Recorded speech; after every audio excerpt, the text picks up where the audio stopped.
भारतीय सेना के ट्रैप देखकर कांप गया अमेरिका। ओली में भारत और अमेरिका की सेना ने संयुक्त युद्धाभ्यास किया। इस दौरान भारतीय जवानों ने गुरिल्ला वॉर के कुछ ट्रैप दिखाए। जंगल के बीच गुजरते बस एक गलत कदम और दुश्मन ऐसे ट्रैप में फंस जाएगा जिससे निकलना मुमकिन नहीं होगा। गुरिल्ला वॉर में यही ट्रैप होते हैं अहम हथियार। भारत को गुरिल्ला वॉर और जंगल वॉरफेयर यानी जंगल में होने वाले युद्ध का किंग माना जाता है। कुछ दिन पहले उत्तराखंड के औली में भारत और अमेरिकी सैनिकों का युद्धाभ्यास हुआ।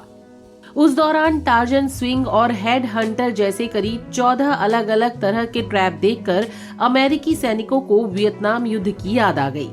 वियतनाम के युद्ध में अमेरिका ने अपने करीब 58,000 सैनिकों को खोया था।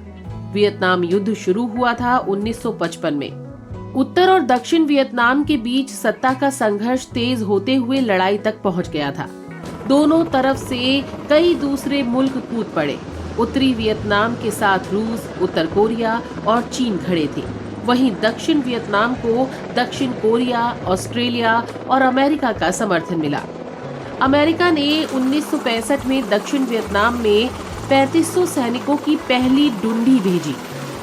1968 तक करीब 5 लाख अमेरिकी सैनिक वियतनाम पहुंच चुके थे। यहां अमेरिकी सैनिकों को पहली बार गुरिल्ला युद्ध का अनुभव मिला। जंगल में इसी तरह का युद्ध कारगर है। इसमें जंगल में मौजूद चीजों से ही दुश्मन के लिए ऐसा ट्रैप बनाया जाता है जिससे बचकर निकलना नामुमकिन हो जाता है उसके लिए। युद्धाभ्यास में भारतीय सैनिकों ने अलग अलग तरह के ट्रैप दिखाए, जिन्हें देखकर अमेरिकी सैनिक हैरान थे। गुरिल्ला युद्ध की खास बात होती है सरप्राइज। दुश्मन पर इस तरह हमला करना जिसका उसे जरा भी अंदेशा ना हो, उसके चौंकने में ही जीत है। युद्धाभ्यास में भारतीय सैनिकों ने जो ट्रैप दिखाए उसमें से कुछ के बारे में आपको बताते हैं। पहला ट्रैप है टार्जन स्विंग। किसी सीमेंट या मजबूत बोरे में बांस के नुकीले तीर लगाकर उसे पेड़ में छिपा दिया जाता है। रास्ते पर लगा होता है इसका ट्रिगर। जैसे ही दुश्मन इस ट्रिगर में उलझता है, वो नुकीला तीर एकदम टार्जन स्विंग यानी झूले की तरह तेजी से सीने की ओर बढ़ता है। बहुत ही घातक है ये ट्रैप। अगला नंबर है रोलर ट्रैप का। जमीन में गड्ढे के बीच स्पाइक्स को इस तरह एक रोलर में लगाते हैं जिससे उसमें फंसने वाला दुश्मन कभी बाहर ना निकल सके।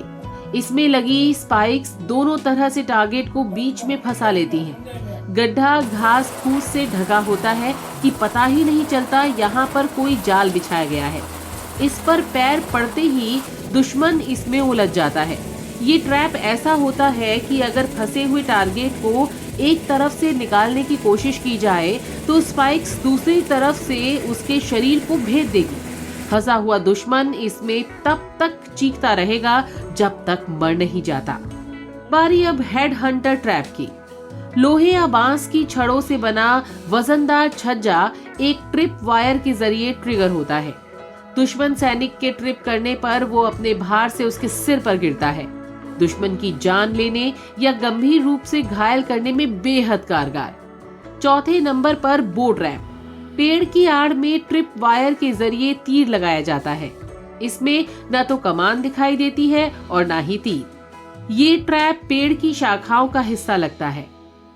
बेध्यानी में बढ़ रहे दुश्मन का पैर जैसे ही जमीन पर लगे फंदे पर पड़ता है, सामने से आकर तीर सीना भेद देता है उसका। इसमें मौत निश्चित है। सबसे आखिर में बताते हैं चाबुक ट्रैप के बारे में। इसमें भी किसी पेड़ की मध्यम शाखा या बांस को हथियार बनाते हैं। शाखा या बांस को मारक बनाने के लिए नुकीली कील या स्पाइक्स लगाए जाते हैं। ये ट्रैप जमीन के समानांतर बिछाया जाता है। फंदे पर पांव पड़ने के बाद दुश्मन के लिए बचना नामुमकिन है।